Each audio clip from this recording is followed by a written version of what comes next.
All right, so yeah, my name's Alex, and this is a little story about how I discovered this really crazy subsection, I guess, of crypto that totally transformed my life pretty quickly. Let me tell you, so a little while ago, a couple years ago, no, it was less than that. Anyway, not too long ago, I was talking to my then boss at the time, who was a guy named Kevin O'Leary, if you know, from Shark Tank. I ran his venture capital business for more than a decade. And we were talking about crypto and Web3, and he was kind of like skeptical, pretty much. I was fairly skeptical. We're both skeptical people. And he started asking me, Alex, are we missing something here in this space? Like, let's take a harder look at Web3 and crypto.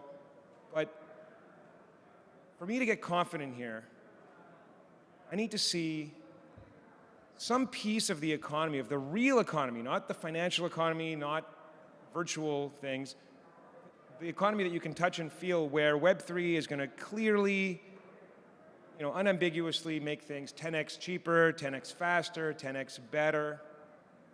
Find me a couple of those examples, and then maybe we could take this thing more seriously. So I said, all right, and I started on my journey of learning as much as I could about blockchain and crypto and Web3. And I stumbled upon something called DeWi, D-E-W-I. Which button is it here? This button? There it is. Look at that. As you can, if you haven't heard the term, don't worry. It's the D from DeFi, and then the Y from Wi-Fi. Pretty straightforward. And what DeWi does, decentralized wireless, is it kind of asks the question, we all know that blockchain incentives can work really almost miraculously when it comes to getting people to cooperate and build things together, big, ambitious projects. But what if those projects, by their very nature, need to be distributed across a broad geographic range?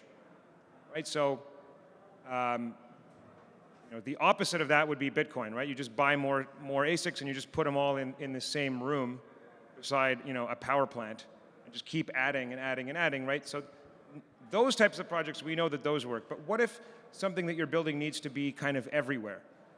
For example, the first and probably most well-known DeWi project is something called Helium. Some of you may have heard about.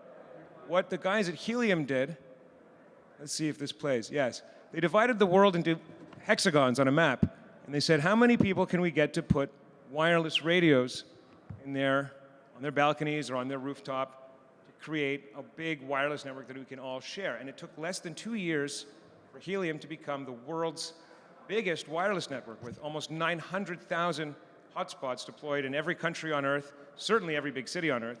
You could use the network today just about anywhere, and it works.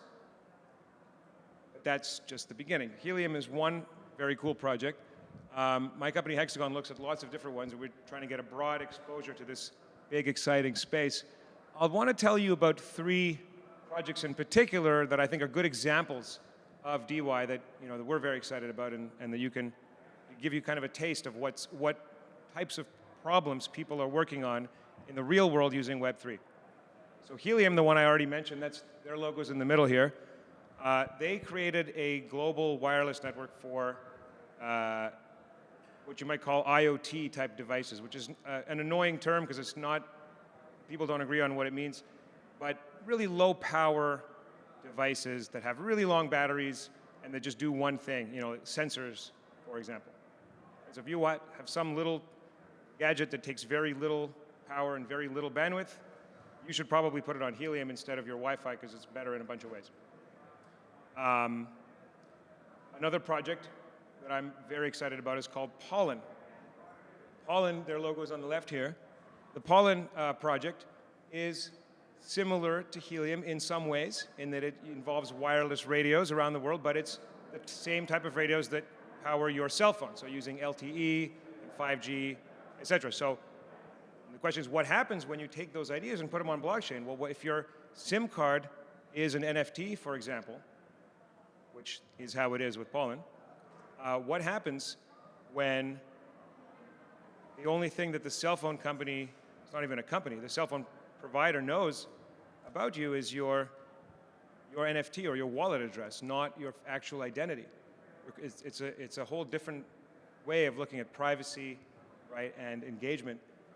HiveMapper, another project here, is asking what happens if together using blockchain we can build a new mapping layer, right? So maps that are more responsive, immediate if need be, decentralized and distributed, and people are actually getting paid for participating, disintermediating companies like Google Maps.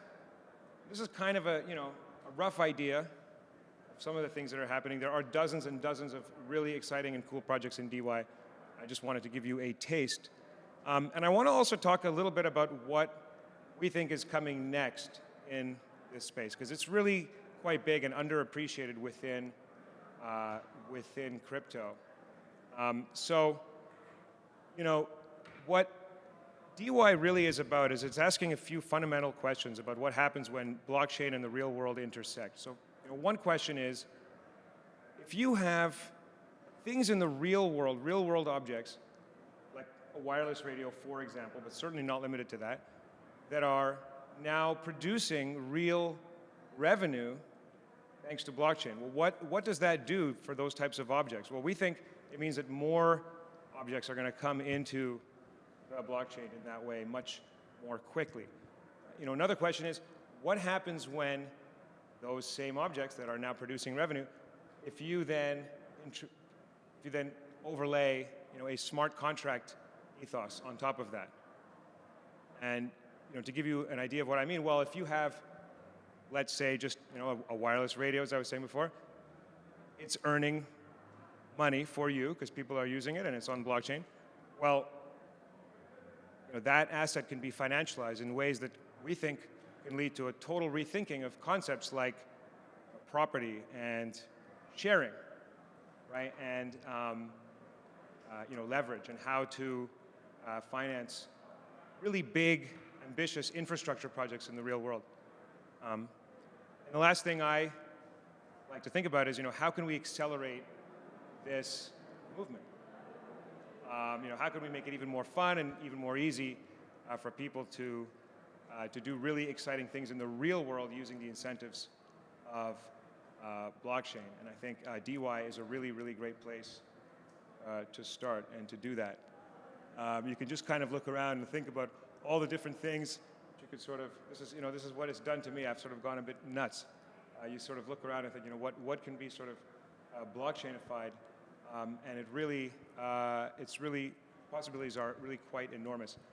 If you are excited to build something in this space, or if you are looking for exposure to this asset class, look us up. We're building really big, exciting things. We've got a great team. I'm going to leave it there to just give you this little taste. Our company, like I said, is called Hexagon Wireless. And I found it so exciting that I no longer work for Mr. Wonderful. As wonderful as that was, this is even better. Thank you. Thank you. What a vision. We don't have much time, but I wanted to ask, how are you going to work with the existing wireless companies, and how are you going to get your wedge in? Yeah, that's a great question. So, in the short term, you use your crypto SIM card as a backup SIM. Okay, so you got your main SIM card, and then you got your eSIM as well. But just to give you an idea, the data is so much cheaper. It's at least minimum 5 times, usually about 20 times cheaper. So, over time, you're going to have a big incentive to just not use the main card, especially for secondary devices. We also, interestingly, the cell phone companies, it's a love-hate because they also want more coverage, so they need places that they can roam onto, so they also can be a customer. Yeah. Awesome. Thank you so much. Yeah. Thank you. And are you raising, or have you raised? What's the fundraising situation? Fundraising, yeah. So, this is both good and bad. It's a very capital-intensive business. So, for those who need to put capital to work, like from my old life, it's great, right? It's a great way to get into Web3 because hard assets are backing that investment. You can invest in the assets themselves or in the equity. Lots of ways to get exposure, and I'm your guy for that. If you're an accredited investor, otherwise, no. Cool. Thank you. Thank you so much. Got a question. You cut ties with Kevin. How do you feel about Kevin investing in blockchain? He didn't invest in what you're doing, or you didn't pitch to him? You care to pitch? No. He is an investor. Yeah, he's an investor in Hexagon. Yeah. Yeah. No. Did not cut ties. In fact, we had dinner last night. Yeah.